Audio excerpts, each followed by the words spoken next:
All right, guys, here we are, week 2 already. Week 1's in the books in NFL DFS. Pretty exciting week 1. We were just talking before we went on the air about how each of us did. Feel pretty good about the week 1 results, some interesting ups, some interesting downs. I'm Jared. I'm here with Brad and Jeff. I don't know if you guys want to do a quick intro, just to say hello to the crowd. Jeff from fantasycountry.com. You might know me by the username 00Oreo00 on DraftKings and FanDuel. And Brad here from fairly successful DFS player. Sorry, I kind of jumped the gun there. Brad from Moxie Golf, play on both sites as Brad Got Moxie. So, looking forward to week 2 and figured we'd come on and just talk some DFS football. Absolutely. So speaking of week 2, let's move back to week 1. What would you guys say are some of the biggest things that you learned or you were reminded of in terms of like whether it's strategy, lineup construction, lessons learned? Jeff, what do you think? I would say one thing that I learned is that you should always trust your gut. For example, I played a lot of cash this weekend, and I know the word on the street was that you were supposed to play Dak Prescott in cash on both sites, but I really tried to stay away from that. I did play Dak Prescott on DraftKings just because DraftKings is a little bit tougher salary-wise, but on FanDuel, I just couldn't pull the trigger, and I went with Ben Roethlisberger, which turned out to be a much, much better pick. For me, kind of along the same lines. Yeah, absolutely. I was a Dak Prescott player on both sides, but thankfully, one thing I learned in week 1 was to not forget how dynamic the Steelers can be, because also in my lineups were D'Angelo Williams and Antonio Brown. But the one thing I got away from as the week went on and just as more information became available was my initial pick for the Thursday lock on FanDuel of using Spencer Ware. So I had him locked in to my Thursday lineups, and as some information became available about Chark West and his status, what type of role he'd play in the Chiefs' offense, I kind of got away from that pick and ended up going with Christine Michael instead, which set me back until the Steelers did go nuts on Monday for my cash game. So I kind of got away from my initial thought with Ware, which was if the game script went to plan, they'd likely be up. Now, in hindsight, it didn't even end up turning out that way. He ended up doing a lot of his damage through the air, but I really liked him as a play coming into the week, and ended up getting away from that, kind of caught up reading a little too much and didn't really stick with my guts. So that was a big takeaway for me in week 1. But I don't think there's anything wrong with that Michael pick, because that was also a game script kind of play. Yeah. Just the Seattle offense just didn't play as we expected. At half, the score was it 3-0? 6-0? Oh yeah, it was. I believe it's something like that. There's no 6-0, 6-3, something like that. Yeah. So if Seattle was winning by 2 touchdowns like we expected, Christian Michael would have been a play. Yeah. No, that's fair. Hey, if we knew everything that was going to happen, I think we would be doing a lot more than just playing DFS, right? I mean, we can make our best guesses, but we can't exactly predict the future each and every time. You wouldn't know the Rams defense everywhere like I did. Yeah, well, I was also guilty of doing that as well in certain points in time. I kind of got two quick things to kind of jump in there with in terms of lessons learned. Sometimes it can pay to play the chalk would be kind of one lesson learned, but you can't necessarily rely on that all the time because it's not always going to hit, especially in GPPs. I mean, Spencer Ware did a really good job coming through for us, obviously. Dak Prescott didn't, and he was fairly chalky. So, I mean, we just have to take the good with the bad and remember chalk can be good, but it can also be bad and doesn't necessarily mean it's always the right play. So maybe something to come back to what you said there, Jeff. I mean, you got to trust your gut. And if your gut's kind of giving you a little bit of a weary feeling about chalk, sometimes it's okay to look the other way. And then the other thing I'd also say is being nimble is important. I mean, I'd be lying if I said I had any idea that Chris Ivory had a risk of not playing in week 1. And you know, when I was setting my lineups just before lock, I got a quick alert that TJ Yeldon was actually going to be the primary carrier there, and I didn't have him on my radar, frankly. So even though he wasn't huge, he did still score. I think he got about, 40, 50 yards. So it was still very serviceable. But the key takeaway there was, I mean, his ownership was insanely low. I mean, on some of the GPPs I played in, he was under 2%. most of them he was under 3 and 4%. So being nimble does give you a bit of an advantage in being able to get some guys in that you might not have on your radar, and a lot of other people may not rework their lineups to fit in. So there could be an ownership advantage, especially if they do happen to hit and have big games like a Spencer Ware did, for example, this past week. Even though he was chalk, sometimes a guy like Yeldon can actually be useful, even though I don't necessarily think he's the best football player. But the same situation happens again this week with Ivory and Yeldon. You know, I think there's actually more upside there. So anyways, hopefully those are two helpful points. I was guilty of the same thing. I heard the news about TJ Yeldon. Just from last year, I know he's not a very good football player, so I refused to play him. That's also because I already had my lineups made, and I just didn't want to switch. But if I was more nimble, I would have increased my exposure from 0 to at least 25%. TJ Yeldon. That would have been the smarter move. Yeah. Especially on draft. And eventually it'll pay off, right? Yeah, he was so cheap. Yeah. Yeah. And Still this is this matchup week. is also much better than last week's matchup for TJ Yeldon. This week he's up against Chargers. Yeah. Real nice matchup. Yeah, nothing scary about the Chargers. Hopefully Phillip Rivers has a bunch of 3 and outs. Yeah, and I know we have a bit of a shoddy connection right now, and so I just want to apologize to anyone listening and for the quality. We're going to do our best to kind of up it, but hopefully you can bear with us this week and still have some value and have some fun watching this broadcast. So why don't we run over, go position by position and talk about players that we like, both from a GPP and cash lens, and kind of start with quarterbacks, the one that everyone kind of loves to start with. And Jeff, I'll throw it over to you. Do you have 2 or 3 guys that you have high on your list this week? I'm high on so many players this week at the quarterback position, but I think 2 of the best plays are some of the easiest. Drew Brees and Eli Manning, especially Eli Manning with his very attractive price point on both sides. He's up against the Saints defense, which we know is horrendous, and should have a good game. 3 touchdowns, 2 touchdowns, maybe 5. Well, remember what That's happened when possible. they met up last year? That was that insane shootout game in the Dome down in Louisiana.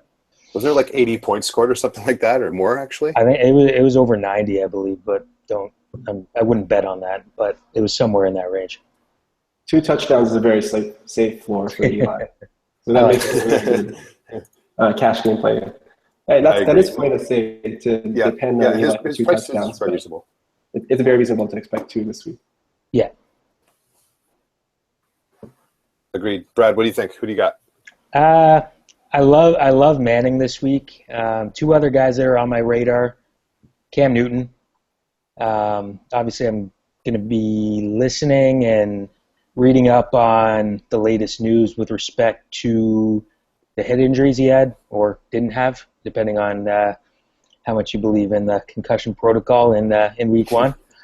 But I love the matchup. I mean, Carolina is, 1, they're going to be angry after losing week 1. 2, they're back at home with a projected total. Last I saw, they were the highest of the week. There's a lot to like there. And I know some people will be a little worried at the fact that it's a 13.5-point spread. But something we saw regularly from Carolina last year was their key players hitting value in the first half alone. And with Newton, he's got a high floor. Basically, his floor is what you saw last week, in my opinion, barring injury. And that was against the Denver defense on the road. So love Newton this week, and he always seems to be lower owned than I would anticipate. And the second's Matt Stafford. I'm not the biggest fan of him as a quarterback. But again, if you listen to the Week 1 podcast, I'm trying to differentiate that when it comes to my DFS picks this year. And I like the matchup at home against Tennessee. He was able to move the ball at will against the Colts, completion percentage near 80%, few scores, over 300 yards. And I think he's going to have an easy time hitting value this week. And in my opinion, he'll probably be a little lower owned, or a fair bit lower owned than Eli Manning and possibly even Cam Newton. So I like him as a pivot off those guys. Plus, he saves you a bit of salary. Yeah, ever since they brought in that new offensive coordinator, Stafford has been very consistent. Yeah. I don't mind playing him GPP. Definitely not in GPP. I would even consider playing him in cash since the matchup is so good. Yeah, I feel like he, until the sites for whatever reason don't price him up, I think he's a great play as well. I think he's going to be a very, very solid play this week and ongoing a few times this year. I mean, I'm on board with pretty much every guy that you guys said. The other two that I'll quickly mention that I think are also intriguing are Carson Palmer. I think his ownership's going to be a little bit low. I love that game for be high scoring, and they do a lot of damage in the air. That goes without saying. And then Phil Rivers as well. I mean, that's a pretty tasty matchup. Should be a shootout. I believe they're going up against Jacksonville this week. Yeah, and so I think that's going to be a very high scoring affair once again. And even without Keenan Allen, he still has some targets and some guys to work with to move the ball on offense. So I'm definitely intrigued by both those guys. Brad, just throw it over to you for running backs. Who do you got on the ground? First guy that jumps out to me, C.J. Anderson. Love what I saw from him in week 1. He's not necessarily a cheap option, which I do like to, especially on weeks where I'm not punting at quarterback or going cheap at quarterback. I do try to save a little cash with my running backs. But love what I saw from Anderson in week 1 against Carolina. And I think he's just going to build on that this week playing Indy at home. So I find it difficult to believe he's not going to hit value this week. If you want to look a little cheaper, one guy, and I'll save one for Jeff because we were talking before, and I don't want to steal his pick. But Theo Riddick is kind of a off the grid type play. Now he did have a big week 1, which put him on a lot of people's radar. I love pass catching backs, and I really like what I saw as far as his role in the Detroit offense. He caught 80 balls last year, and I really think, barring injury, he'll be in and around the same range this year. Talked about Stafford a minute ago, but I like Riddick to help them move the ball through the air, and I think he'll hit value again this week. I wouldn't bank on multiple scores or anything like that, but I could see him catching 5 to 7 balls, ending up around 60, 70 yards. More of a cash game play for me this week as opposed to GPP, but you can always go that route because I don't think he'll be high owned again. I think there are a lot of good plays at running back this week. Spencer Ware, well, we saw what he did last week. You can do the same thing next week. You do have to watch out to see how, if Jamal Charles is coming back. But I doubt if he comes back, he's going to have a large role. But as you were mentioning, a great play that we were both pretty high on, Danny Woodhead. Not a very fancy play, but he does get consistent target volume. So with Keenan Allen out, you could expect 6 to 10 targets for Danny Woodhead, catching about 6 of those, and maybe going for 50 rushing yards as well. So that gets him a very safe floor on both sites, especially DraftKings, which is a PPR site. And at a price of $5,200 on DraftKings, I think I'm going to have him in my cash game lineups. Pretty sure. Another running back I'm pretty high on is DeMarco Murray. I was actually at the Tennessee Titans game last week. They used DeMarco Murray quite a bit, and he was a part of the entire offense. He was catching the ball. He had his fair share of targets. He had 7 targets, 5 receptions. And that's how he scored both of his touchdowns as well. I can't say – I know DeMarco Murray had a down year last year, but he's looking pretty good this year. I'm not afraid to play him wherever. Yeah, he should see super low ownership too. Yeah, I like that that really help you out as in well. GPPs. Yeah, I mean, you guys have mentioned a bunch of guys I like too. A few that you haven't are, and I know I mentioned this on the starting 5, which is our weekly article that's available both on fantasycruncher.com and moxyball.com. Justin Forsett on DraftKings, I think, is a really good bargain. It kind of feels a little weird and dirty kind of saying that because he's really, I think, worked his way out of the fantasy appeal after coming back down to earth in such a big and disappointing way last year for so many people. But he's $4,400 on DraftKings. He plays the Browns, who are absolutely awful, and he was one of the only guys that had over like 45 snaps during week 1. And I'm a big workload target, especially when workload and comes at a good value, frankly, for dollar. I don't think he's the most talented player. He's not super young, but he doesn't have a ton of wear and tear against him. I think the matchup is excellent, and frankly, I think he can provide a very positive return on investment. And it really does goes to show you that that even though that really was just a procedural move when they released him, just to make sure they protected their younger guys, that he's still very much their number one guy in the backfield. So, bit of an under the radar play there. I think he's going to continue to be very low owned, and frankly, on DraftKings, I think he's a steal. We were talking about, Carson Palmer, I mentioned, I think he's going to be great. I think David Johnson's going to have a very good game too. You could make an argument about even playing both of them in cash, and I know we were talking to Jeff before, and he feels he'll be very highly owned. Very good matchup, very high floor. If Ivory sits, I'm going to be getting a little bit of exposure to Yeldon again. I mean, look at what Spencer Ware did against San Diego last week. And I've said, that sometimes just a really piece of crap piece of crap defense is what I meant to say, can be a really good target even for an average NFL talent. And then I do think that Newton's a great play at quarterback. I like him a lot. Talked about him in the starting five this week. I think Jonathan Stewart could be intriguing at running back, especially if they get up big early, like the line kind of indicates. They should win that game by a couple touchdowns. So I think he'll be valuable down the stretch with a bit of garbage time slash icing yards in the fourth quarter. And then probably my favorite pick overall is Devonta Freeman, to be honest with you. I think he's going to be quite low owned. I think the Tevin Coleman thing is a little bit of a facade. I know there's been a lot of hype about him, and he made a really nice play in week one and put up a decent amount of numbers. But I mean, like he still was a snap hog with I think he was over almost 50 in the first week of the season, and I mean, this is a really good matchup with him against Oakland, who's not a great. I think those guys are really intriguing, and I'll have exposure to pretty much all of them at this point in time. I'm interested. What's your take on Christian Michael and Thomas Rawls? Are you interested in playing either one of them this week? They're up against the Rams. And if you look, I know you mentioned over-under. The over-under in that game is 39 points, which means Seattle's going to score 39 points. At this rate, that's certainly possible. I'm going to take the approach of backing off of Michael, frankly, and I will go a little bit with Thomas Rawls and exposure there. I mean, Carlos Hyde had a great game against the Rams defense in week one, and I think that Rawls is definitely going to be the guy that's going to get potentially like 18 to 20 touches. Wouldn't surprise me there. He showed he's fantastic last year. There probably will be a role for Michael as well, but he was a little bit disappointing week one, and I think Rawls is going to be a little bit lower owned because people are not really going to know what to expect after not seeing him on the field in week one. So that's kind of where I'm going there. I'm passing.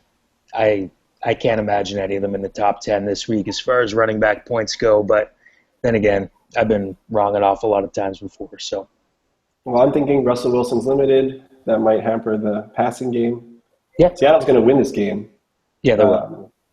So they're going to rely more on those running backs. But both of them, I think, are in play.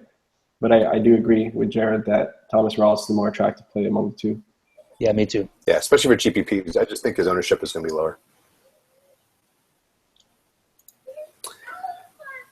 What about receivers, Jeff? Throw it back to you. From my opinion, it's looked like a fairly potentially chalky week, especially in cash games. But who do you have your eye on? I'm really interested to see what everyone's going to be targeting here. This is a tough one. Yeah, it's a really tough week. It's hard not to go heavy on wide receivers. They're all in a good position. Yeah. Antonio Brown is Antonio Brown. He can catch 2 touchdowns any week. Odell against the Saints. He's against the Saints. That's a very I think that's the best matchup you could have right now. Julio Jones, I know he didn't have the best week last week, but this week he's up against Oakland. And they don't really have a very strong pass defense either. So I love Julio Jones. It's just funny to say this. It feels like I'm just going down the list of top receivers, but AJ Pittsburgh, that's a good matchup. And then Brandon Cooks against the Giants. Yeah, he seemed like to be a very favored receiver. And the Giants defense maybe missing a few fingers. Brad, what do you think? I mean, those guys are looking very good, and I feel like, especially in cash, this is the week to spend up at receiver. But who else do you have your eye on? Yeah, for me, maybe I'll cover some of the options that aren't necessarily on the top tier, but I really like Alshon Jeffrey playing on Monday night. His targets were a little lower than I would anticipate last week. He only had 6. I suspect that to change. Jay Cutler loves to stare down his top targets, so I think Alshon's going to have a good week. I'm going to be keeping an eye on the reports on Golden Tate. He's somebody I like in the mid-price range on FanDuel. He's priced at 6,700 on there, and as I've kind of beaten to death on this podcast, I really like Detroit this week, so I'll likely have quite a bit of Golden Tate exposure. Michael Crabtree, he's actually seen more targets than Amari Cooper over the last 12 months for Oakland. He checks in at 6,200 on FanDuel. I think he's a great cheap option, and I like his chances to score this week. And finally, kind of going off the deep end, Tyrell Williams, who looked good in limited action filling in for Keenan Allen last week. I like him at 5,400 on FanDuel. I don't have his DraftKings price on the tip of my tongue, but I like him on both sites a lot as a cheap play. Somebody that won't necessarily be on a lot of people's radar. And I like him if you plug him into your wide receiver 3 spot this week. I think that game's going to be a shootout, and I'd be shocked if he didn't hit value. Yeah, he's only 3,700 on DraftKings, so super cheap. Yeah, you're right. I mentioned all the top receivers. You're going to need to fill in with some of these cheaper ones. One that you didn't mention is Tajay Sharp for the Tennessee Titans. He had his fair share of targets last week. I think he had 11. Yeah. Whenever he was open, they just seemed to throw the ball his way. He caught some nice catches. And if the game didn't get out of hand the way it did with those fumbles and turnovers, he should have had an even better game. So at his price this week, 4,100 on DraftKings, I think he might be my favorite wide receiver of the week against Detroit. Yeah, that's interesting. I like that play too, because I feel like after he was kind of the talk of week 1, like heading into week 1, he turned out to be a little bit of a letdown. We could see a bit of ownership depression. And I think that he got 14 points. That's terrific in cash games at least. Yeah, no, I'm not trying to say he was completely useless, but I feel like because the price went up, and maybe since other guys like Will Fuller had even better weeks, I feel like they may have taken the spotlight a little bit away from him, and frankly, he could see a little bit lower ownership than maybe he should. So I just try to find those kind of nuances there, because that's how I ultimately succeed, right? So I'm glad you mentioned him, because he was on my radar too. Thoughts on Will Fuller this week? The other, he's the waiver wire pickup of the week. What are your thoughts on Will Fuller against the KC defense?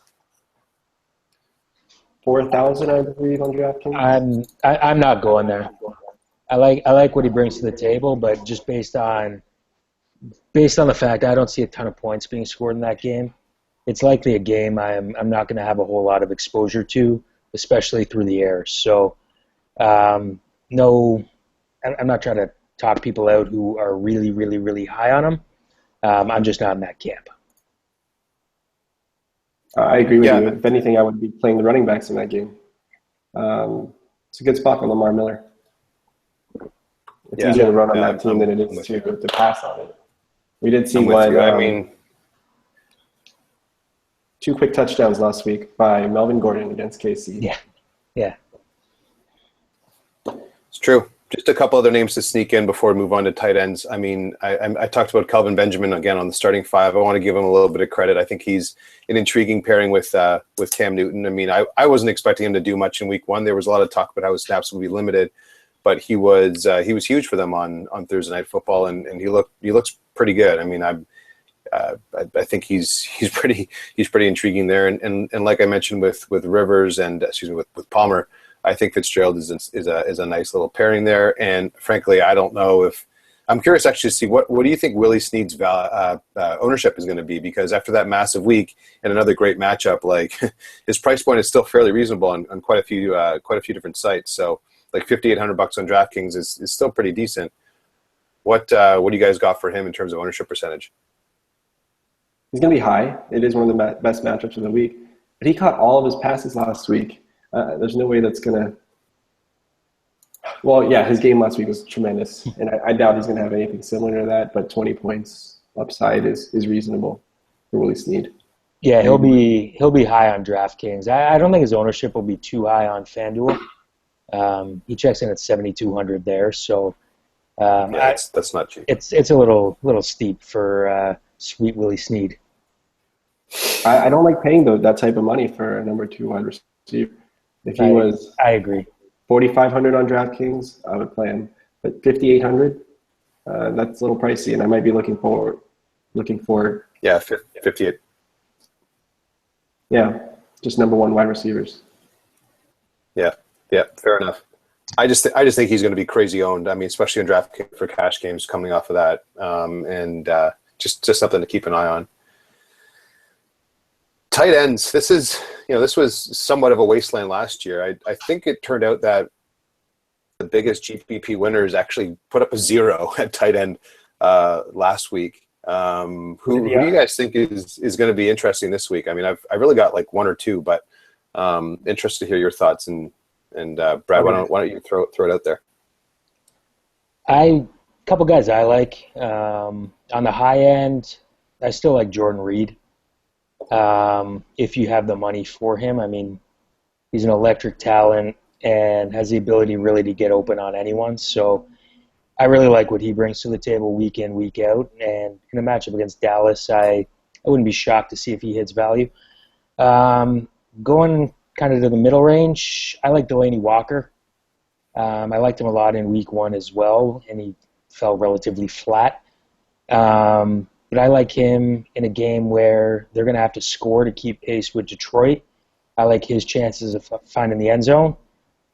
And going a little cheaper, I like Eric Ebron as well. Obviously, I'm going to have to make choices when it comes to how many Lions I put in my lineup. Checking in at 5,500 on FanDuel, I wouldn't be surprised to see him with a few more targets this week. And I like him as a way to save some salary. So those are kind of my guys that I'm looking at right now. Okay, so 3 guys that you didn't mention that are actually my favorite 3 plays of the week at tight end. Greg Olsen against San Francisco. He should have his way with them. He's going to get his fair share of targets. And there's nothing intimidating about that matchup. My other 2 favorite tight ends of the week. Gary Barnidge. I know you mentioned that the person who won the tournament got a 0 at tight end. He had Gary Barnidge in his lineup. I wouldn't blame that on Gary. I would blame that on RG3. But this week we have Josh McCown up, and we know that Gary Barnidge is Josh McCown's favorite receiver. So this is if there's a week to play on, it's this week against Baltimore. $4,000 on DraftKings. It's like a friggin' steal. Yeah, he's a great play. Yeah, I love him on both sides. And finally, I really like – I said I had 1 more. Give me a second. Julius Thomas. Julius Thomas against San Diego. It's his 2nd year with Blake Bortles, so they feel more comfortable together. And Julius Thomas wasn't 100% last year, but he is 100% this year. Maybe not for this game. I know he hurt his ankle in week 1. If he's active, I'm going to have him everywhere. I like the Jags offense, and I like what Julius Thomas brings to it. I like that you mentioned 2 of the top 4 target guys from week 1. I mean, Greg Olsen had 66 – sorry, not targets, snaps. He had 66 snaps from his team, and Barnidge had 58. Even though he put up 0, I mean, the guy is on the field all the time. And what you want is opportunities. Amazing value there. I fully agree with you. The one other one that I'll throw out there is Jason Witten. He was another guy for me that comes in. He had quite a few targets. I think it was about 12, which is very high in week 1. And that could be a bit of a case of playing catch up late. And I remember watching him catch a few balls in that last drive. But Prescott was looking for him. I mean, he's definitely, at the latter stages of his career, but still very effective and a pretty good red zone threat. So pretty decent price on both sides. And I think he's fairly safe, quite frankly, for pretty much returning his value, especially if he can find the end zone in a matchup that I expect to see quite a few points scored. Defense-wise, who do you guys got? I mean, this is always an interesting one. I think a lot of people overlook this position. I mean, Zach mentioned that last week on our podcast, and I think he's exactly right. But it was kind of Minnesota in week 1. Who do you think is the team to play in week 2? The Vikings defense didn't even do that great of a job. It was just drop passes and fumbles. I think it's easy Something to be said about targeting the shitty quarterback, though. That's true. Mariota is not the shittiest quarterback in the world. He's pretty good. He is at least consistent in DFS, and he does have upside. I like Mariota. But I think this is a good week to go target the more expensive defenses. The Panthers against San Francisco. No one expects very much out of San Francisco. Seahawks against the Rams. And we all saw Monday Night Football. We know what the Rams are capable of. And maybe one of the less chalky defenses, but it still has a lot of upside, the Broncos versus Indiana. We know that Luck's going to have to throw the ball a bunch, and the Broncos are there to pick it off. Yeah, I like those 3 as well. One other one I'll be looking at, just to add on very quickly, is New England. Miami has one of the lowest totals. And going into Foxborough, I don't see them moving the ball very well. I expect a very similar type of offensive showing to what they had in Seattle. Belichick generally does a good job, especially in New England, of kind of bottling up Tannehill and paying special attention to Jarvis Landry, and there's just not a whole lot else on that offense to move the chains. So I could see 4 to 6 sacks, a couple turnovers, and a low point total from the Patriots D this week. Yep, I like all those guys as well. I'm not just saying that to say it, but one other team that I would add in there is Baltimore. I honestly feel a little bit less comfortable with that pick with McCown at the helm versus RG3. I kind of wanted him and his turnovers to be there to exploit this week, but they're still projected for one of the lowest points on the board at 17, just under 18%, 18 points rather. I'm talking about Cleveland there, and Baltimore is favored by about a touchdown. So I think that they have a pretty good shot of scoring, at least returning a decent value. I mean, they may not get you a ton of turnovers, but they should be able to hold the Browns in check, aside from maybe Gary Barnidge, who I think we all like as well. So depending on what you go with from a tight end perspective there, you might want to think about who you run. But there's some pretty good defenses to exploit this week and some talented ones facing some really bad teams. Do you think Barnidge is going to be next or less than 25% owned in tournaments this week? Barnidge? Yeah. I'll take the under. I'm going to take the under on that. I'd even take the under if it was. Wait, I should clarify. You talking FanDuel or DraftKings? He's affordable on both. Say FanDuel. Yeah, I think he's going to be probably under 15%, maybe even under 10% on FanDuel this week. Yeah, I agree. So I was just wondering, if you're going to play Barnidge, that makes you not want to play the Baltimore defense. Might make other people not want to play the Baltimore defense, but they are a very good defense to pick this week. I completely agree. Yeah, I don't expect them to be terribly popular, but I just would caution against playing both. Right? It's never really a good idea to play your defense against anyone that you're playing on offense as well, just to give yourself a higher floor, higher ceiling rather. But yeah, no, I'm intrigued by Barnidge this week for GPPs, even though I don't think a ton of people will be on him after putting up a 0. One more defense that I'm on are the KC Chiefs. I had them everywhere last week. It didn't really pay off. I think they put up a 0. But this week they're against Houston. It's another good matchup. And their price is down. So I'm going to have my fair share of the Chiefs in GPP. Yeah, I think the ownership will be really low on that one too. And they have the talent too to really make some things happen. I like that.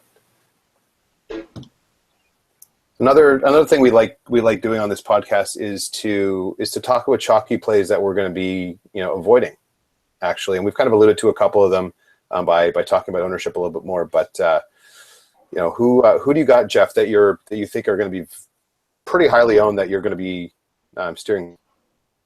I think that one of the biggest fades for me this week is going to be D'Angelo Williams. I don't expect him to put up 150 yards a game and get 2 touchdowns.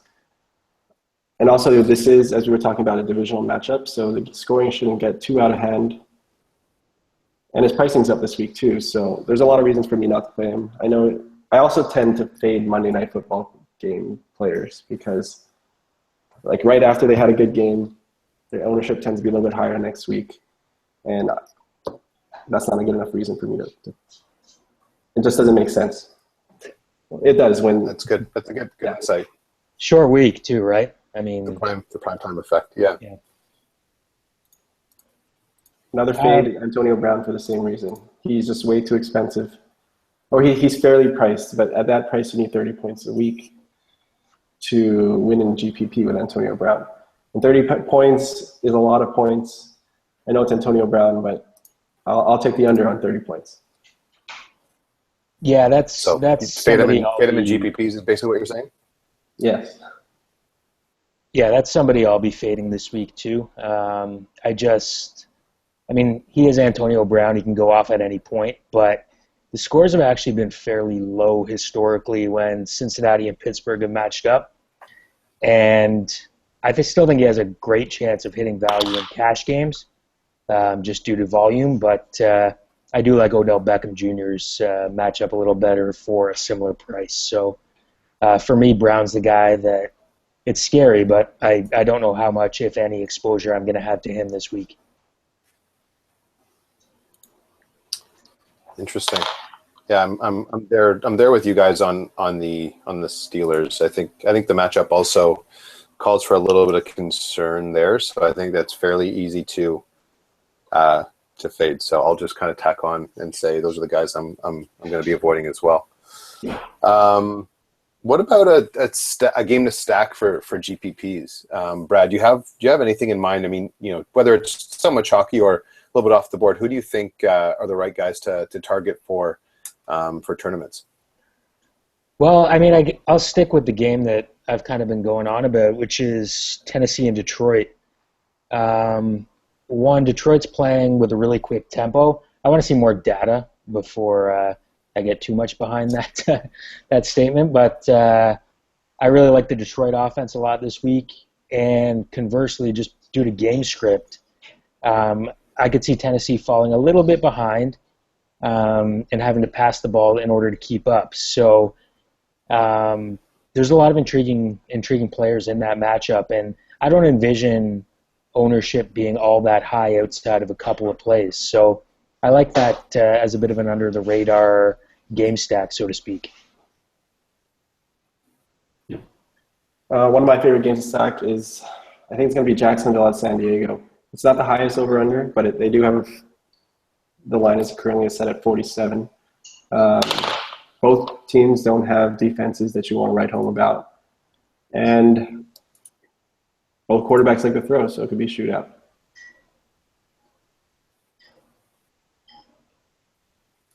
You mentioned earlier, Jared, that the Arizona game was particularly interesting.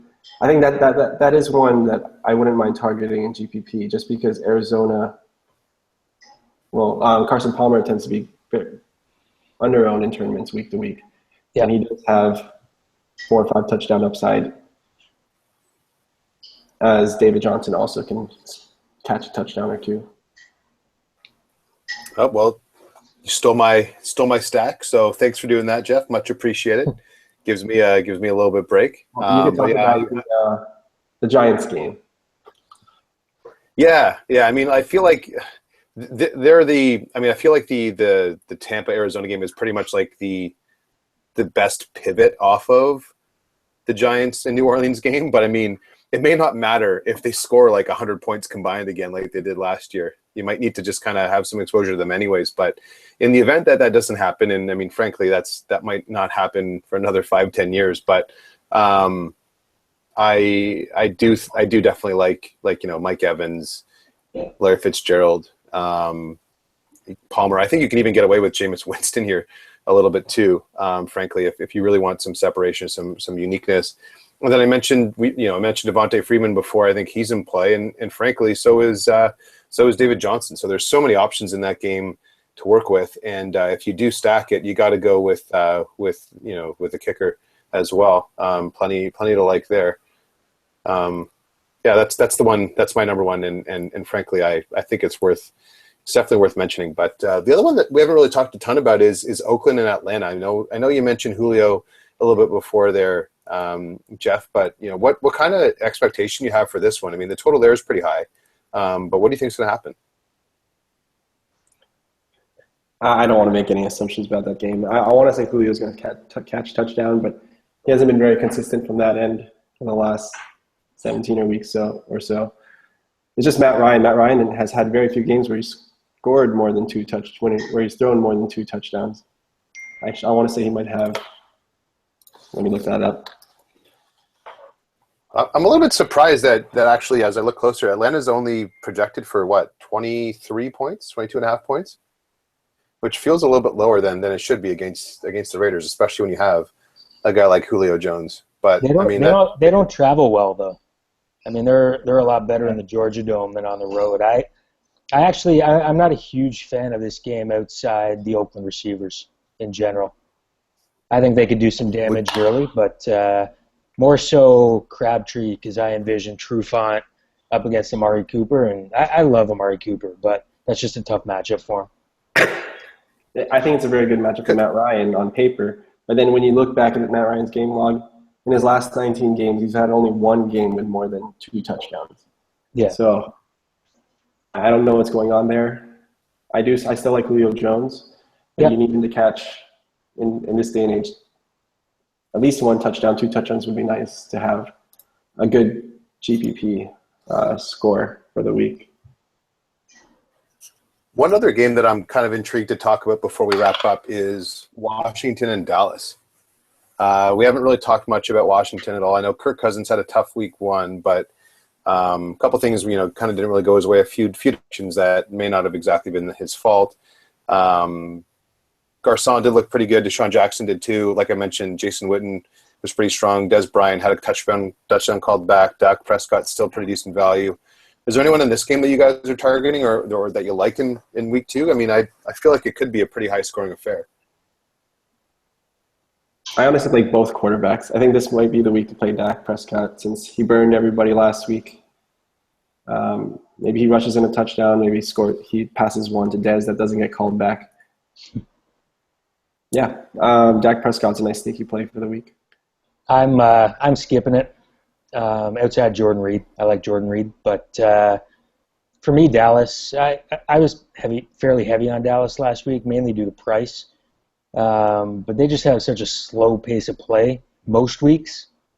And, I mean, we saw them kind of sling the ball around the field last week, more pass attempts than I ever guessed. Like, if you told me Prescott was going to throw it over 40 times at his price, I would have been sitting there with a pretty smug grin on my face. So all in all, outside Reed this week, I think I'm going to pass on this game. So one last thing that I wanted to talk about was Trevor Siemian to Demaryius Thomas. I don't see anyone playing Demaryius Thomas. He's going to be very low owned. But he's still one of the best wide receivers in the league. And expect him to bounce back this season and hopefully this game because I'm going to be playing him quite a bit. His price has gone down on both sides. And I think he's like 6,200 on DraftKings, which to me is crazy. That's super, super easy to afford. That's for sure, especially for a guy that gets the kind of line share, the targets that he does, especially in the red zone. I like that play. I'm not sure if I'll stack with Siemian, but it's not a crazy idea actually in GPPs, frankly. The question is if Demaryius is going to play, right? I think he's a little banged up and questionable, but if he does, I definitely like that for some exposure as well. Yeah, I'm probably a little crazy with the Siemian. I'm not going to play Siemian. I'm going to play Demaryius Thomas, though. I like Thomas in isolation as well, as long as he's suiting up. If you guys, so really quickly, I just looked up the DraftKings pricing for quarterbacks. I actually didn't realize that Prescott's $7K on FanDuel now, so he's completely off the table for me. But $5,800 on DraftKings for Prescott, $5,900 on DraftKings for Garoppolo, $5,500 for Carson Wentz against Chicago, and then even $6,200 for Jameis Winston in that game that I was talking about being stackable. If you guys had to choose one of them, who would it be? I know it's like I'd, asking hard to to do pick in like a hindsight, pile yeah. of slot, but still. I know Carson Wentz had a good game last week, so I was thinking Carson Wentz this week. I'd go off the board with Jay Cutler in that price range. Ooh. 6,800. I'm not. Wait, no, I'm mispricing him. Bear with me here 1 minute. He's 5,700 on DraftKings, so he's right in that group. I just left him off because I just hard to trust. But you did mention you like Jeffrey, so that's interesting. Yeah, he'd be my guy, I think, if I went cheap. That said, I don't think I'll have too much cheap QB exposure this week, which is pretty rare for me, to be honest. But I'm going to be spending up for the most part, at least to the mid-tier range. Yeah, this week is not the week to go short on quarterback. Carson Wentz might be the cheapest that I go. Mariota's also on the radar as a cheap quarterback play. Otherwise, I like Mariota as well. Yeah, I think a Mariota Walker stack on DraftKings is really, really solid. Wouldn't shock me if that's what I ultimately look for some, or if not all of my cash game rosters. I would have any other closing thoughts, guys? I know we've been talking for Mariota Sharp. Yeah, it's such a cheap play that you could stack everywhere else. Why not all three? I think it's perfectly viable. That's what I did last week. Even if oh really? And I like them. What about on DraftKings? All three of them. Yeah, I don't mind all three because they're not going to cost you very much, and you might be able to fit Antonio Brown in that lineup. So, yeah, maybe you sprinkle in a little DeMarco Murray there too, because you mentioned you liked him as well. Yeah, 4-player stack. They're going to score 40 points. Easy game. Bingo. The cash is yours. So, any other closing thoughts before we wrap it up? I know we've been talking for quite a while. We've seen that we've had a few viewers coming in and out, so thank you for joining us and putting up with any of the technical difficulties. But just figured I'd throw it over to you guys to close out the week, and kind of wish everyone well before we wrap up.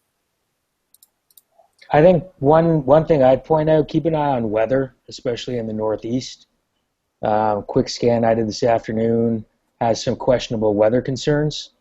So make sure you pay close attention because that can have a big impact, especially if games are set with a game script where both teams are going to air it out. So that would be my one quick recommendation or thought as we lead up to week 2. Pay attention to injuries. Like, for example, last week there was some news about Sammy Watkins might not being 100%. I chose to ignore that news, and I didn't take Sammy Watkins out of my lineups. I do regret that this week. So Me too. Yeah. When those reports come out, I would lean towards the cautious side going forward. There's no reason on a full slate to take risks when you don't have to. Play someone safer. Fully agree. And just for good measure, fade the Bills completely on Thursday. For those of you thinking about maybe playing them, Tyrod Taylor looked awful. Their entire offense looked awful. Watkins going to be banged up, if anything. McCoy's working off of a short week. I have zero interest in any of those players, and that is from a fairly diehard Bills fan myself, admittedly. Cool. Well, thanks, guys. Awesome talking some football. As always, excited to be back here in September. We'll be back again next week, either on Tuesday or Wednesday, to record our Week 3 podcast. But until then, happy DFSing, everyone. Have a great day.